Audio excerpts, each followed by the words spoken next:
कार्यकर्त्यांनी आज तुमच्या जवळ काही भावना व्यक्त केल्या लोकसभा निवडणूक लढवण्याबाबत काय रणनीती राहील पुढच्या काळात? कसं आहे की गेले आठवडाभर शिरूर लोकसभा मतदारसंघ या लोकसभेच्या निवडणुकीच्या पार्श्वभूमीवर मीडियामध्ये सर्वाधिक जास्त चर्चा शिरूर लोकसभा मतदारसंघाची आहे आणि अशा पार्श्वभूमीवर वेगवेगळ्या बातम्या वेगवेगळ्या चर्चेला उधाण आलेलं आहे। शिवाजी आढळराव राष्ट्रवादीमध्ये जाणार, अजित पवारांच्याकडनं तिकीट घेऊन उमेदवारी घेऊन निवडणूक लढणार, मध्यंतरी प्रदीप कंद राष्ट्रवादीमध्ये प्रवेश करून लोकसभा निवडणूक लढवणार, पार्थ पवार लोकसभा निवडणूक लढवणार। पण या सगळ्या परिस्थितीमध्ये माझ्या शिवसैनिकांच्या, माझ्या सगळ्या सहकाऱ्यांच्या मनामध्ये कुठल्या प्रकारचा संभ्रम निर्माण झाला होता की नक्की काय आहे। मी माननीय मुख्यमंत्र्यांची 2 दिवसापूर्वी भेट घेतली, काल रात्री पण त्यांना भेटलो।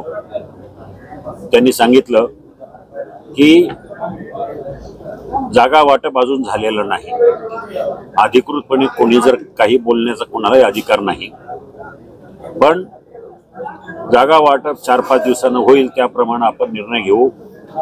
त्या मतदारसंघाची शिरूरची वाटणी झालेली नाही, त्यामुळं कोणी क्लेम केलं तरी आम्ही सगळेजण बसून त्यावर निर्णय घेऊ। नंतर असं कळालं की वळसे पाटील, अजितदादा आणि सुनील तटकरे वर्षा बंगल्यावर जाऊन माननीय मुख्यमंत्र्यांना भेटले, शिरूर लोकसभा मतदारसंघाची चर्चा केली आणि त्या पार्श्वभूमीवर त्यांनी असं मांडलं की हा मतदारसंघावर त्याचा क्लेम यासाठी आहे की त्यांचे सर्वाधिक आमदार आहेत, त्यांचे सर्वाधिक लोकप्रतिनिधी, सर्वाधिक ग्रामपंचायती असल्यामुळं त्यांच्या दृष्टीने ही जागा महत्त्वाची आहे आणि अशा पार्श्वभूमीवर त्यांना ही जागा हवी। मी मुख्यमंत्र्यांना विचारलं तर आपण काय करायचं, तर मुख्यमंत्र्यांनी सांगितलं थांबा काही दिवस।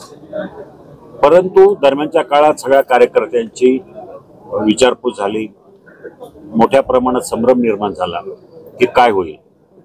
पण एकंदरीत सगळ्या जाणकारांचं मत विचारात घेता, झालेल्या चर्चांच्या विचारात घेता ही जागा राष्ट्रवादीला सुद्धा जाऊ शकते, तितकेच ही साधा जागा शिवसेनेकडे पण राहू शकते। शिवसेनेकडे राहिली तर अर्थात उमेदवारीचा प्रश्नच उभा राहत नाही, कारण मी त्यासाठी काम करतोय गेले 5 वर्ष।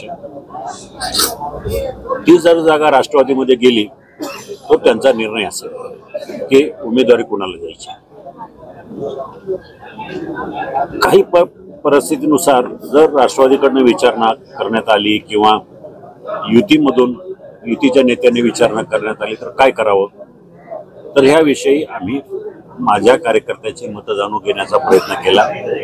त्यावेळेला एकमुखानं सांगितलं, मुख्यमंत्री एकनाथ शिंदे आणि तुम्ही सगळे नेते जो निर्णय घ्याल तो आम्हाला मान्य राहील, कारण गेले 5 वर्ष या मतदारसंघाचं नुकसान झालेलं आहे, सर्वसामान्यावर अन्याय झालेला आहे, कामं करता आलेली नाही, तुम्ही फिरताय, निवडून आलेला माणूस फिरत नाही आणि अशा परिस्थितीमध्ये चुकीच्या माणसाला निवडून देण्यापेक्षा कुठल्याही परिस्थितीमध्ये तुम्ही निवडणूक लढवा, वेळ आली तर कुठल्याही पक्षाकडनं समजा मुख्यमंत्री सांगतील ते जे निर्देश देतील त्या ठिकाणी लढा, अशा प्रकारचा कार्यकर्त्यांनी एक त्यांचा पाठिंबा या ठिकाणी जाहीर केलेला आहे। दादा, सूर पण असा होता कार्यकर्त्यांमध्ये की आपण जर राष्ट्रवादीला जाते तर आपण तिथून जाऊन लढावं, असं कार्यकर्ते देखील म्हणत होते आपल्याला।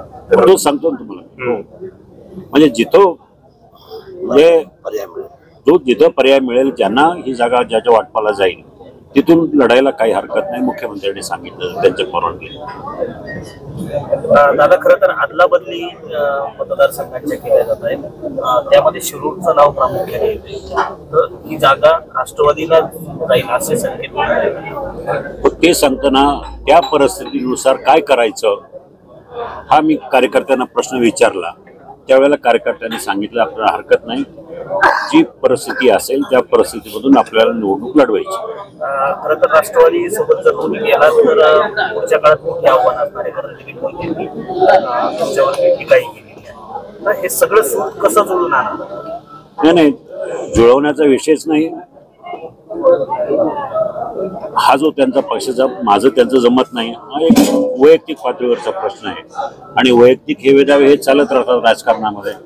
त्याचा परिणाम मोठ्या स्वरूपाची निवडणुकीवर होईल असं मला वाटत नाही. कारण मूळ मुद्दा काय की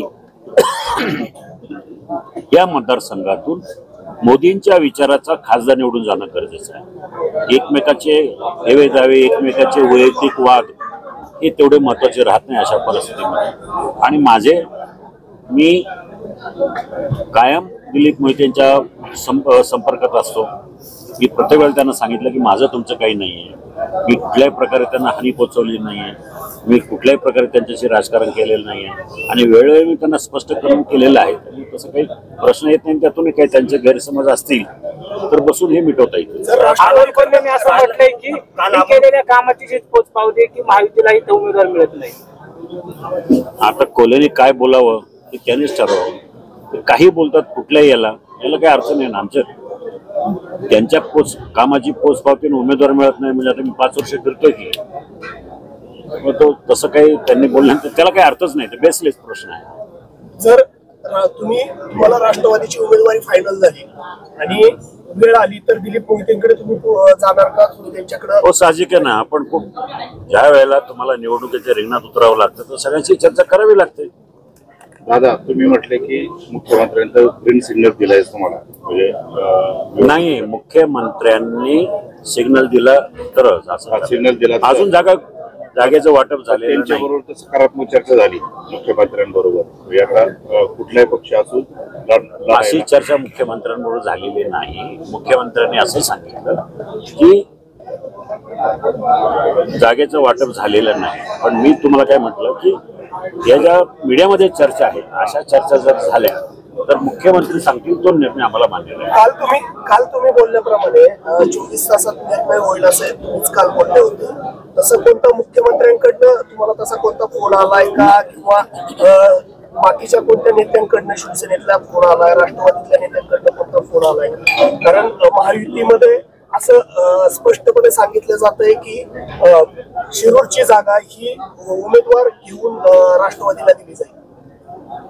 हे वरिष्ठ पातळीवर अशा काही चर्चा झाल्या असेल तर मला त्याची कल्पना नाही.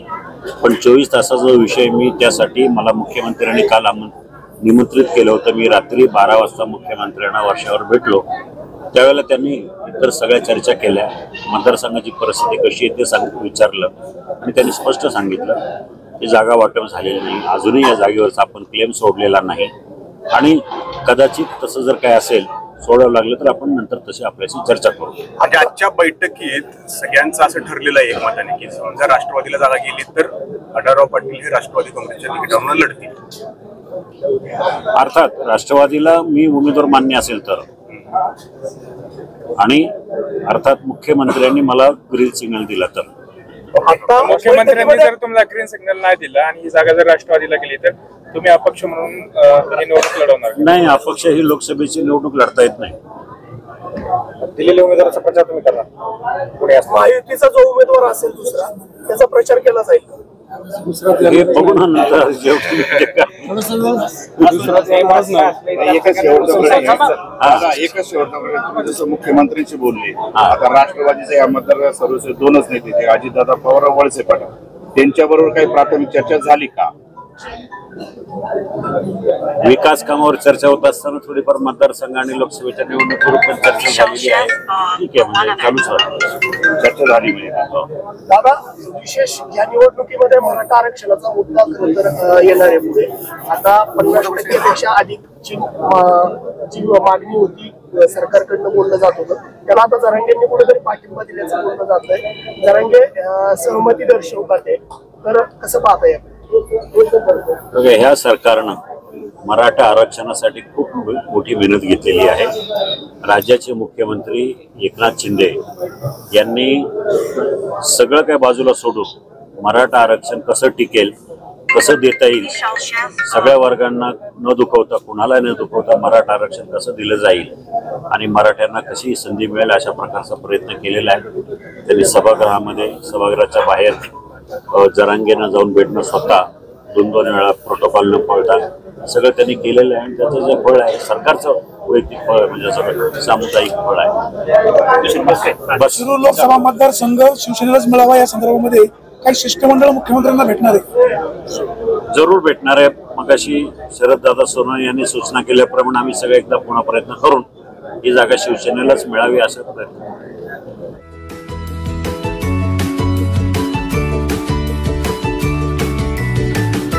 बातम्या शेतीच्या, बातम्या मातीच्या, बातम्या अन्यायाच्या, गुन्हेगारीच्या,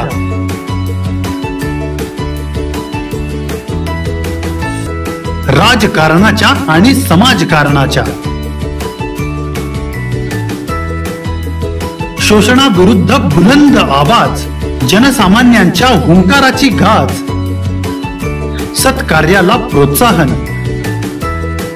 दुष्कृत्याला अनुशासन, निर्भीड, निस्पृह, सडेतोड, बेधडक आणि रोखटोक म्हणजेच विघ्नहर टाइम्स. शोध बातमीचा, ध्यास सत्याचा. आपलं चॅनल, आपली बातमी. सबस्क्राईब तर कराच, पण बेल आयकॉनवर क्लिक करायलाही विसरू नका.